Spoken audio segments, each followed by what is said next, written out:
let's say a person has an emphasized seventh house in any of the ways it could be. Pick a planet or two and put them in the seventh house.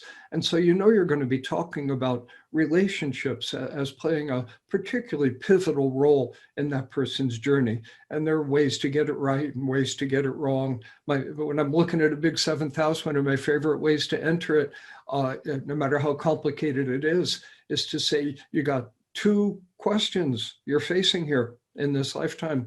The first one is, whom should I trust? And the second one is, how do I trust? And you got to get who to trust right first, because if you're trusting the wrong people and you're doing everything else right, you're still going to crash and burn. So who to trust? Who are your natural soulmates? Who are the people with whom you're in dialogue in this lifetime? Who to trust? And then once you've got that, what is the nature of how to trust? Just quickly there, Pluto in the seventh house, basis of trust is going to be shared secrets, penetrating honesty, a lot of intensity. We're going to risk this relationship for the sake of keeping it real, which means keeping it kind of raw sometimes.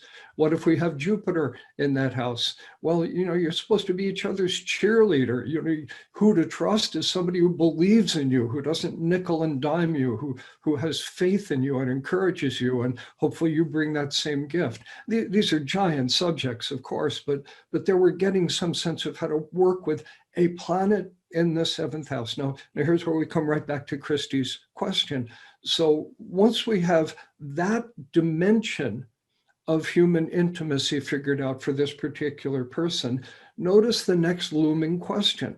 Where's their Venus? Where's their Venus? Because how can you give a complete portrait of anybody's intimate nature or intimate needs and ignore Venus? So if Venus is in Cancer, what does that bring in? A little bit more of a need for deep, rather radical commitment.